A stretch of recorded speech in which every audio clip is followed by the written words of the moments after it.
Okay, I have the ingredients here for our banana bread. We have sugar, we have our ripe bananas, we have salt, we have eggs, there's vegetable oil, I have milk. I'm using almond because I don't have any milk here. I have all-purpose flour, you can tell by the different color. I have pastry flour, I have baking powder, and I have baking soda, and I have my chocolate chips. So let's get started. Spray your cans with oil. I'm doing smaller ones because I have smaller loaves at home.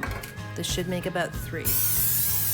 But I always spray an extra just in case. And make sure you get the spray down into the corners. Make sure it's not super thick. And then you're going to take and sift your flours together. So this is my all-purpose flour. This is my pastry flour with my baking soda and my baking powder in here. Put this both together and sift. Sifting onto a piece of parchment paper is a good idea because it's going to be easier to add it to our finished product. My next step is to mix together my eggs and my oil. So I'm going to start beating, break up my eggs, and then I'm going to add in the oil.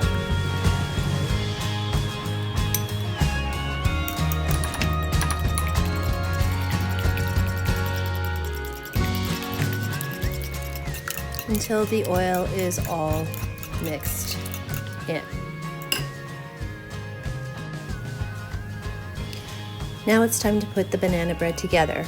In my mixing bowl, I have bananas, sugar, and salt. I have it set on the first speed, and I'm going to start mixing just to break them apart.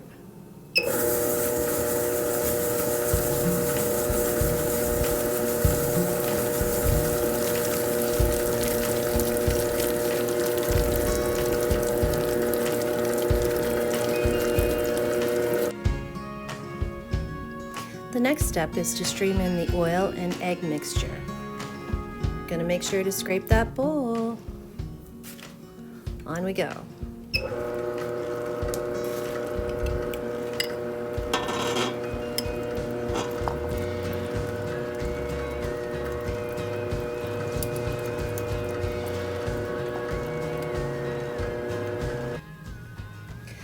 Milk is the next ingredient to go in.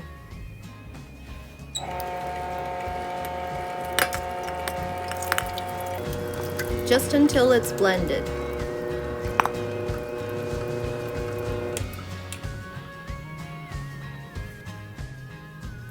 And now it's time to add in the dry ingredients that I've sifted and I will be putting in. So I do this with this mixer running on low speed.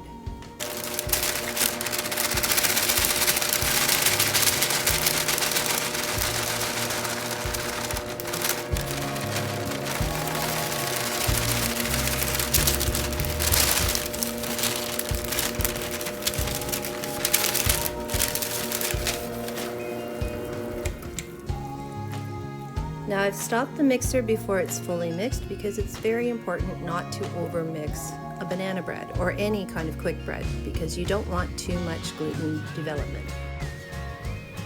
The last ingredient to go in are those chocolate chips. So just sprinkle a few over top, save some to sprinkle on top of the loaves.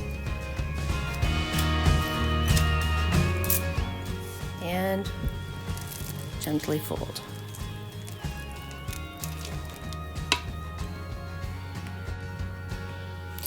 It's important to scale your batter so that all of your loaves are the same size.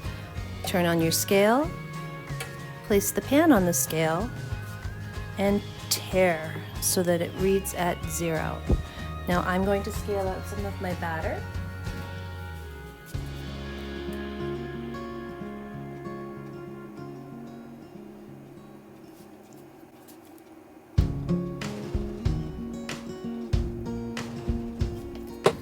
I'm going for about 500 grams per loaf.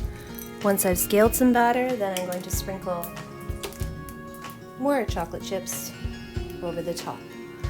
Continue doing this for the rest of the batter. Your loaves are ready to go into the oven. 350 degrees, 1 hour. For now. Ooh, yummy. To check your banana bread for doneness, first do the sponge test. It should spring back just like a sponge.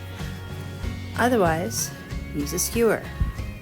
Put it into the area that could be the wettest, let it sit for a second or so, and then remove the skewer and have a look. This banana bread, can you see, is underbaked. So it's going back into the oven for another 10 minutes. After another 10 minutes in the oven, again, they still spring back really nicely, but we're still going to check with the skewer. Notice the difference. Okay, in we go. When it comes out, so much cleaner. This is just a little bit of crumb and chocolate. It's important to know the difference. Transfer your hot banana breads to a cooling rack and let them cool until they're at room temperature. If you prefer having a crispy crust on your banana bread, let them cool in the tins for about 5 to 10 minutes and then turn them out so that the outside will crisp up.